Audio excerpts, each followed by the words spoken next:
구약에는 선지자들을 통하여 부분적으로 예언하시고 부분적으로 계시하신 그 하나님이 이제 예수 그리스도를 통하여서 더 이상 구약처럼 부분적인 계시와 부분적인 말씀으로, 율법의 말씀으로 말씀하지 않으시고 아들을 통하여서, 메시아 예수 그리스도를 통하여서 말씀하셨다는 거예요.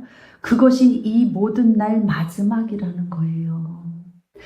모든 날 마지막은 무엇을 말씀하시냐 하면 아들을 통해서 직접 말씀하기 시작하신 날, 완전하고 최종적인 계시가 예수 그리스도를 통하여서 이제 실제로 이 땅에 등장하신 거예요. 시작된 거예요. 예수 그리스도의 탄생을 시작으로 해서 이제 달라지는 거예요. 구약과 신약은 달라지는 거예요. 이제 감추어진 계시가 없고 드러나지 않은 말씀이 없이 완전한 말씀이 완전하게 드러났다는 거예요. 그 아들은 누구시냐 하면 만유의 상속자이시고 그로 말미암아 모든 세계가 지어졌다.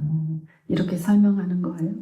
이 예수 그리스도 마지막 날을 가져온 이 아들은 하나님의 영광의 광채시고 그 본체의 형상이시다. 그 능력의 말씀으로 만물을 붙드시며 죄를 정결하게 하는 일을 하시고 높은 곳에 계신 지극히 크신 이의 우편에 앉으셨느니라. 하늘로 부활하셔서 하나님 아버지의 우편에 앉으셨다. 그분은 어떤 일을 하셨느냐? 죄를 정결하게 하는 일을 하셨다. 능력의 말씀으로 만물을 붙들고 계시다. 그 아들이 천사보다 뛰어남은 그들보다 더욱 아름다운 이름을 기업으로 얻으십니다. 기업으로 얻었다. 아들을 기업으로 받는 거예요. 하나님께서 어느 때에 천사 중 누구에게 너는 내 아들이라 오늘 내가 너를 낳았다 하셨느냐. 우리가 메시아를 통하여서 아들을 기업으로 물려받은 그 아들들에게는 하나님은 아버지가 되시고 우리가 그 하나님께 아들이 되는 거예요. 그가 맏아들을 이끌어 세상에 다시 들어오게 하실 때에 하나님의 모든 천사들은 그에게 경배할지어다 말씀하시며 그는 그의 천사들을 바람으로 그의 사역자들을 불꽃으로 삼으시느니라 하셨으되 하나님께서는 하나님의 천사들을 하나님의 사역자들로 사용하시는데 불꽃으로 삼아서 일하시는 거예요. 어떤 일을 하시느냐? 예수 그리스도를 믿는 자들에게 이 모든 마지막 날이 되게 하시는 일을 하시는 거예요. 예수 그리스도 하나님 보좌 우편에 계신 그분이 우리 안에 이제 오셔서 사시는 날, 그 날이 시작되기 때문에 마지막 날이 되는 거예요. 구약은 마지막 날이 되는 거예요. 부분적인 계시는 마지막 날이 돼버리는 거예요. 하나님이 천사들을 사역자들로 사용하셔서 그 일을 행하신다. 아들에 관하여는 하나님이여 주의 보좌는 영영하며 주의 나라의 규는 공평한 규이니이다. 주께서 의를 사랑하시고 불법을 미워하셨으니 그러므로 하나님 곧 주의 하나님이 즐거움의 기름을 부어 주를 동료들보다 뛰어나게 하셨도다. 아들에 관하여는 주의 보좌는 영영하며 주의 나라의 규는 공평하다. 예수 그리스도 하나님 보좌 우편에 앉으신 분에 대한 설명이에요. 주께서는 의를 사랑하시고 불법을 미워하셨다. 그러므로 아버지께서 아들에게 하나님이 즐거움의 기름을 주께 부어 기름을 부으셨다는 것은 하나님의 임재를 상징해요. 이것은 즐거움, 감정적인 기름 부음의 그 시작과 끝이 아니라 이 임재는 하나님이 실제적으로 살아버리시는 것을 뜻해요. 내 신분이 무엇인지, 내가 지금 알고 있는 나는 어떤 사람인지 여러분 분명히 아셔야 어떤 환경이나 어떤 사람이나 어떤 영들에게도 끌려가지 않고 담대하게 이길 수 있는 거예요. 말씀으로 이기는 거예요. 예수 그리스도께서 광야에서 시험 받으실 때 말씀으로 이기시잖아요. 두려워하고 벌벌벌 떨고 뭐 벌렁벌렁 할 이유가 없어요. 말씀이 누가 천사에게 아들이라고 한 적이 있니? 천사들은 하나님께서 쓰시는 사역자들인 거예요. 그 천사들은 아들을 섬기는 영인 거예요. 예수 그리스도께서 이 땅에 오시고 아버지 하나님 우편에 앉으시기까지 예수 그리스도를 섬긴 영인 거예요. 그렇다고 하면 여러분, 예수 그리스도의 십자가와 부활의 모든 그 말씀을 영접한 우리에겐 똑같이 그 천사는 섬기는 영으로 지금 일하고 있는 거예요. 그런데 무엇이 걱정이 되고 무엇이 염려가 되고 무엇이 두려워서 말씀이 천사가 섬기고 있다 하면 섬기는 거예요. 이 말씀이 정말 맞다면, 나와 상관되어졌다면 무슨 징조가 보여야 그런 거지. 그렇지 않아요. 말씀은 믿는 거예요. 확신하는 거예요. 받아들이는 거예요. 인정하는 거예요. 말씀이 하나님이셔요. 믿음으로 고백하시고 그 의로 인생을 하나님이 준비하신 모든 부유와 풍요를 받아 누리시는 성공자들이 다 되시기를 축복합니다. 여러분, 말씀을 한 번 듣고 두 번 듣고 1년에 가고 2년에 가면 말씀을 믿는 믿음이 이제는 믿어져, 이게 아니라 하나님께서는 이미 이루신 거예요. 하늘에서는 이미 이루어진 일인 거예요. 그것을 확실하게 확신하면서 소망하고 기도하면서 감사함으로 구할 것을 구하는 자들이 받으면서 가는 거예요. 태초에 주께서 땅에 기초를 두셨으며 하늘도 주의 손으로 지으신 바라. 히브리서 저자가 하나님을 이렇게 고백하는 거예요. 하나님을 이렇게 신앙하는 거예요. 내가 늘 알고 있고 내가 늘 생각하고 있는 것이라도 이렇게 말로 표현해서 고백하는 것은 사랑의 고백이 되고 하나님께 기뻐 부르는 찬양이 되잖아요. 여러분, 이런 거 적용하셔서 우리의 삶에서 이렇게 해보세요. 주님, 태초에 땅에 기초를 두셨습니다. 하늘도 주님의 손으로 지으셨습니다.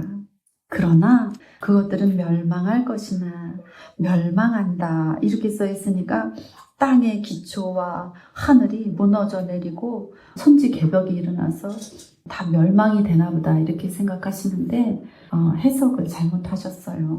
여기에서의 멸망은 뭐냐 하면 하나님이 만드실 때의 기능을 잃어버린 것, 하나님이 만드셨을 때의 질서를 잃어버린 것, 그것이 망한 거예요. 그것이 멸망한 거예요. 하나님이 만드실 때 본래 본질을 잃어버리는 것이 망하는 거예요.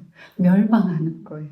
오직 주는 영존할 것이요, 변함이 없이 늘 지존하신 하나님, 그분은 어제나 오늘이나 같은 하나님. 그것들은 다 옷과 같이 낡아진다. 그것들 땅, 그것들 하늘, 이것은 옷과 같이 낡아진다.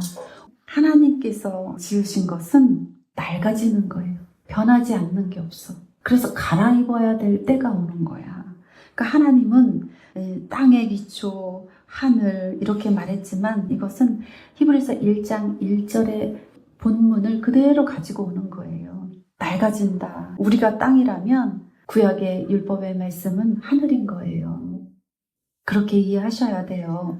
선지자들을 통하여 부분적으로 말씀하셨던 것, 부분적으로 계시하셨던 것, 그것은 이제 옷과 같이 낡아져서 메시아 예수 그리스도께서 하나님이신 그분이 오심으로 인해서 마지막이 되어서 이제 우리는 새 옷으로 갈아입어야 된다는 거예요. 어느 때 천사 중 누구에게 내가 내 원수로 내 발등상이 되게 하기까지 너는 내 우편에 앉아있으라 하셨느냐. 이 말은 뭐냐 하면요, 앉아있어라. 우편은 왕의 자리예요. 예수 그리스도께서 아버지 우편에 앉아 계신 왕의 자리예요. 구약의 율법의 말씀이 아닌 옷을 갈아입듯이 예수 그리스도의 십자가와 부활의 영광 가운데 믿음의 의로 영접하여서 그 아들의 자리에 있는 자들은 왕의 자리에 있는 것과 같은 거예요. 그래서 천사들이 그 아들들을 섬기는 거예요. 그런데 앉아있으라. 내 원수로 내 발등상이 되게 하기까지 너는 내 우편에 앉아 있으라. 그 우편 자리는 어떤 일을 할 필요가 없어요. 하나님 왕으로 계시기 때문에 저와 여러분도 이 땅에 앉아 있으면, 말씀 앞에 앉아 있으면 되는 거예요. 왕의 자리에 하나님 앞에 앉아 있으면 되는 거예요. 그러면 그 말씀 앞에 늘 항상 생각에, 마음에 말씀에 그 즐거움의 기름을 부어주신 것처럼 하나님의 임재 가운데 함께 있게 되고, 원수가 내 발 밑으로 들어오는 거예요. 내가 잡으려고 쫓아다닐 필요도 없고 방망이를 들고 휘둘리면서 다닐 필요도 없고, 그 내 발 밑으로 그냥 들어오는 거예요. 그게 영적인 원리고 질서예요. 그런데 구약의 믿음으로는 절대 이것이 안 됩니다. 갈아입어야만이 가능한 일입니다. 부분적인 계시로 되는 일이 아니에요. 부분적인 말씀으로 되는 게 아니에요. 선지자들이 하였던 말씀으로 되는 게 아니에요. 말씀은 하나님이셔요. 예수 그리스도께서 말씀이셨고 하나님이셨는데 이 땅에 오셨잖아요. 살과 피를 주어 먹게 하시고 우리 안에 사시잖아요. 임재하셨잖아요. 그 아들들이 왕의 신분이 되고 그 아들들에게 세상의 영들이 순복하여서 항복하여서 이제 그 발등상 아래로 걸어 들어오게 되는 거예요. 모든 천사들은 섬기는 영으로서 구원받을 상속자 그 아들들을 위하여 섬기라고 보내심이 아니냐, 이렇게 말하고 있는 거예요. 하나님께서는 우리가 말씀을 믿는다 할 때 십자가를 영접한 것이고 부활을 영접한 것이에요. 나는 엄청난 나의 십자가를 진 적이 있어. 나는 부활의 영광을 본 적이 있어. 이렇게 영웅담처럼 얘기할 것이 없어도 믿는 자에게는 영적인 원리와 질서로 소유된 거예요. 왕의 자리에 앉아 있으면 돼요. 하나님이 다 하시는 거예요. 천사들을 통하여서 기도만 하면 기도하는 대로 천사들을 통해서 사역자들이 되게 하시고 구원을 누릴 수 있도록 그 천사들을 통해서 일하게 하시는 거예요. 제가 이런 말씀을요, 이런 설교를요, 아무리 막 이렇게 말씀을 이렇게 드려도 못 알아들어. 어떻게 그래? 내가 뭘 해야지. 때려잡아야지. 그러면 마귀를 때려잡고 뭘 어떻게 하고. 그게 구약의 믿음이라서 그래요. 율법의 믿음이라서 그래요. 그건 이제 낡아진 거야. 우리가 낡은 옷을 벗어서 갈아입어야 되듯이 이제 우리는 복음의 말씀으로 갈아입어야 되는 거예요. 하나님께 모든 것들이 감사함으로 아를 수밖에 없는 거예요. 왜? 이미 다 이루어졌으니까. 그런데 막 세금반 두금반 막 벌렁거려. 막 열이 올라갔다 내려갔다 짜증이 들어갔다 나갔다. 우리의 신분을 몰라서 그래. 예수님이 내가 너희를 형제라 그러시잖아요. 예수님을 천사들이 수종들듯이 이제 그 아들들을 수종드는 거예요. 말씀을 믿으셔요. 그렇게 될 거야 이렇게 믿으라는 게 아니에요. 확실하게 그렇게 되었구나 인정하시기를 바랍니다. 세상에 못 이길 싸움이 없고 못 넘어갈 시험이 없어요. 예수의 이름은 다 이깁니다. 하늘에서 이미 다 이겨주셨고 나를 그 하나님 보좌 우편에 앉으신 왕의 신분으로 높여놓으신 거예요. 그렇기 때문에 예수의 이름으로 말하면 다 되는 거예요. 그래서 이 땅에 사는 날 동안에도 왕으로 천국의 삶을 살 수 있는 그런 존재, 능력의 존재로 하나님이 이미 다 이기셨어요. 그 과정을 다 이겨놓으셨어요. 그 사랑을 말로 다 표현할 수가 없어요. 하나님을 믿는 그 확신에서 흔들리지 않는 거예요. 너무나 중요한 거예요. 하나님의 사랑이 아브라함처럼 이삭처럼 우리의 마음을 적셔야 되고 우리의 눈을 적셔서 눈물이 되게 하셔야 돼요. 그 하나님을, 그 예수 그리스도를 가까이 내 생각에 두고 내 마음에 두지 않는다고 하면 어떻게 천사들이 무엇을 보고 수종들겠습니까? 믿음의 확신은 행동을 변화시켜요. 믿음의 확신은 언어를 변화시키고 모든 삶의 기준들을 바꿔버립니다. 오늘 말씀 가운데 들으신 말씀을 감사하게 소중하게 여기시고 그 삶을 사는 동안에 그 아들의 기업, 언약의 성취가 나에게서 이루어졌구나. 십자가를 통하여서 부활의 영광으로 이루어졌구나. 그 과정은 믿음의 의로 그 의인들에게 확실하게 이 땅에서 드러나게 되는데, 그 과정이 아브라함의 시험, 이삭의 시험과 같을지라도 말씀을 확신해서 내 신분이 어떠하고 내가 받을 상급이 무엇이고 내가 이 땅에서 어떤 기준점을 가지고 살아야 되는구나, 이것을 확실하게 붙들으시면 여러분이 구원의 복락을 늘 누리게 되시는 거예요. 그 축복이 저와 여러분의 것입니다. 이 땅에서도 이루어지이다.